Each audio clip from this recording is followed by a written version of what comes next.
Oof. There's something about old Citroens that just gets you right here. I don't know what it is, but over the next hour, perhaps I can show you something of why I and many other people just love these old cars.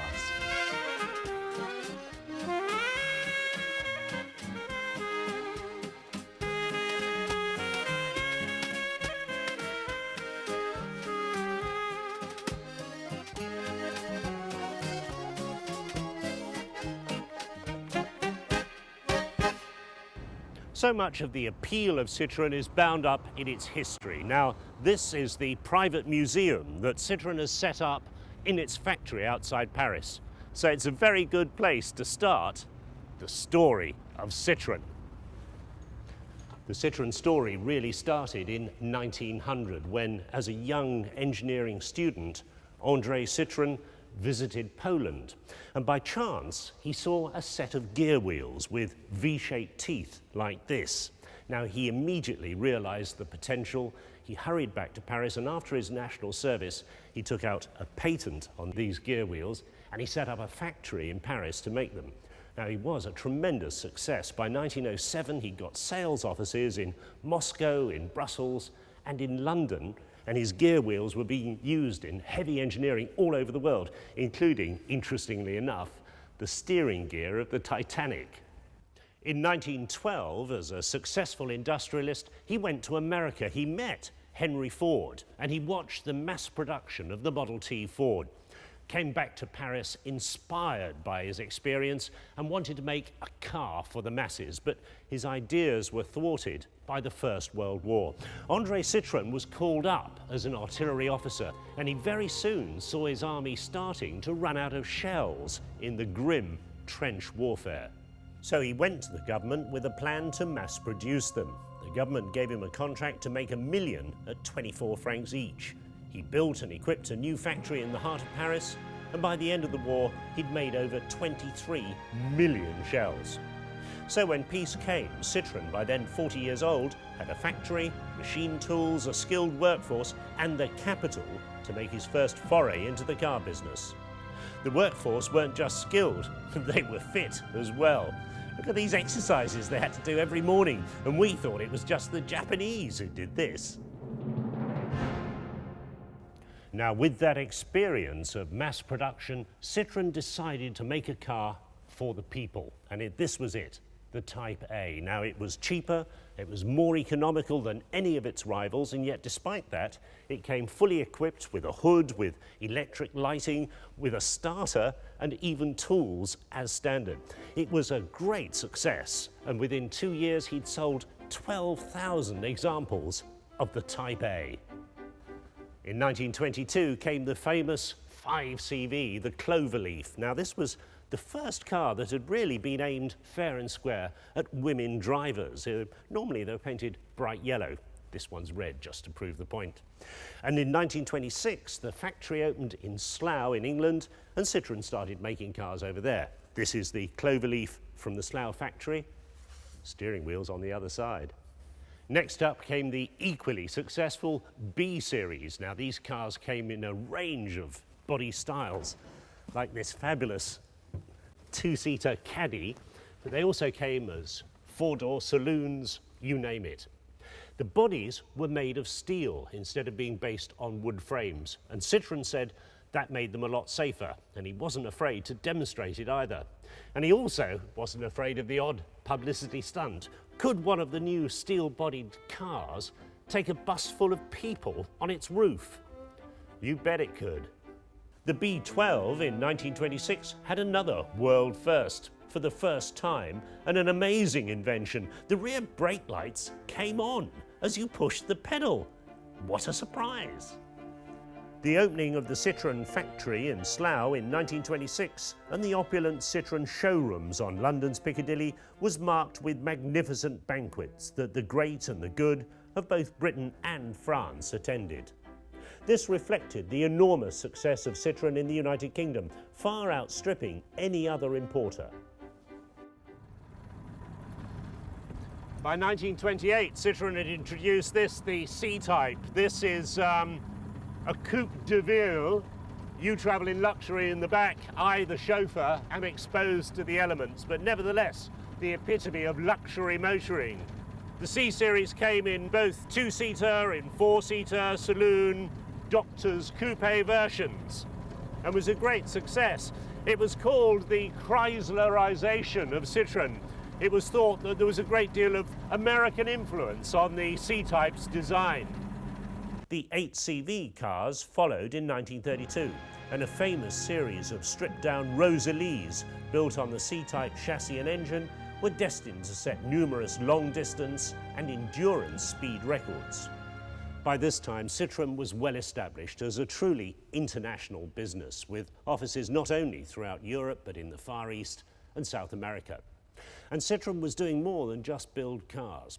He was marking a revolution in the marketing of cars.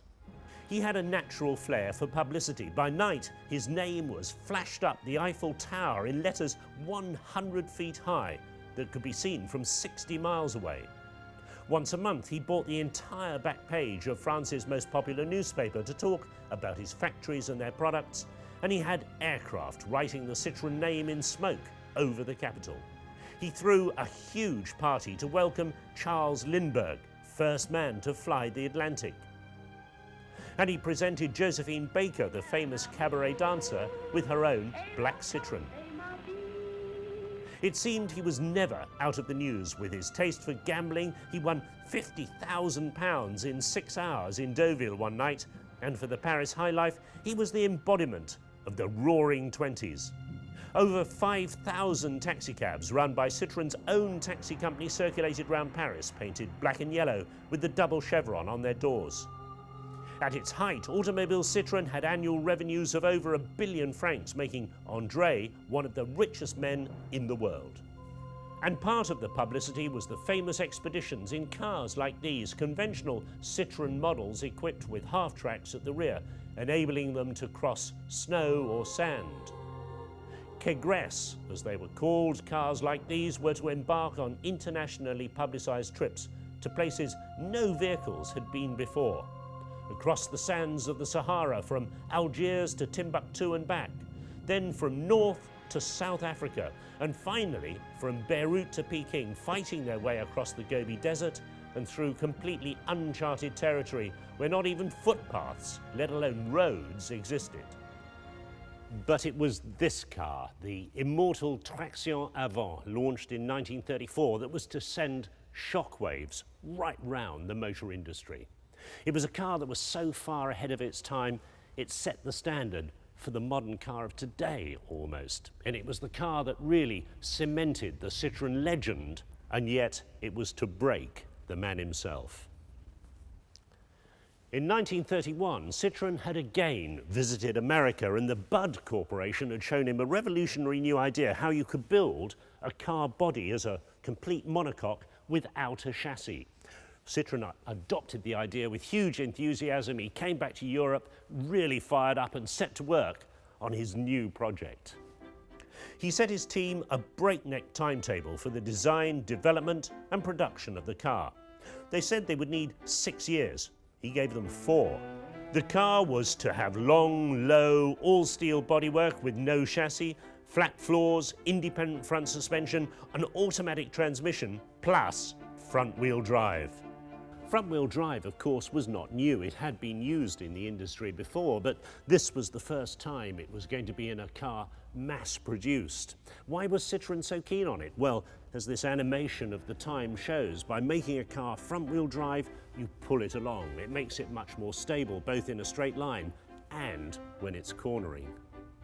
When the development process looked like running out of steam, he brought in a brilliant young engineer, André Lefeber, who became the father of the Traction. The exterior and interior styling of the new car was to be left in the hands of an Italian sculptor, Flaminio Bertoni, a man who had never designed a car before, but who went on to lay out an immortal shape. But not content with a revolutionary new car, Citroen went one step further. Now, he'd never got on with his great rival, Louis Renault. Unexpectedly, Renault invited him one day to see the new Renault factory in Paris, and Citroen was deeply impressed by the scale and sophistication of it. Over dinner, Louis Renault said to him, What about a new idea? I'll make the cars because we're so good at it, and you're such a good showman, you can sell them. Well, Citroen, of course, was deeply insulted and went back determined to make his factory bigger and better than Renault's. Now, they said it would take him 3 years to build a new factory. In fact, he tore down part of the old one, and he had a new one up and running in 6 months, a prodigious achievement by any standards. And at the same time, he kept production going. Unbelievable. But the storm clouds were gathering worldwide. Car sales were plunging, the traction development was not going well, and it was swallowing huge sums of money, and the factory development costs were astronomical. Citroen himself, by now in his 50s, was not a well man and working under intense pressure, and those huge profits had changed into mountainous debts. By late 1933, the launch of the new car was a race against time, with development staff working 10 hours a day, 7 days a week. At the last minute, the automatic was scrapped, it just wouldn't work, and a 3-speed conventional gearbox and clutch was installed inside the casings. That was something the engineers had foreseen and planned for. And the car was launched in May 1934, but still facing a number of reliability problems. However, the reception by press and public was rapturous. At the Paris show in October 1934, Citroen showed some 15 variations of body and engine combinations to record crowds. In Britain, one magazine hailed it as the car we could not overturn. However, the factory could, and they did, to show how safe and solid the new body construction was. La valse, le looping, par la nouvelle 7 à traction avant, carrosserie monocoque sans châssis.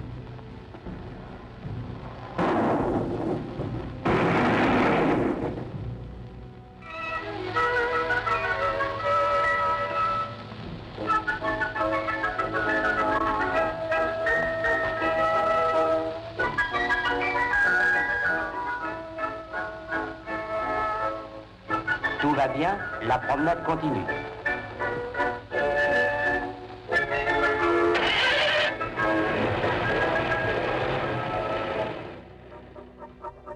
And attraction was driven by the famous long-distance Citroen driver François Lecotte from Paris to Moscow and back non-stop in 48 hours. And when you think of the state of the roads at that time, a fantastic achievement. But it was all too late. In December 1934, a small creditor, the company that actually made the steering wheels, started bankruptcy proceedings, and Citroen lost the lot. He'd given his own personal shareholding to the Michelin company, who took over.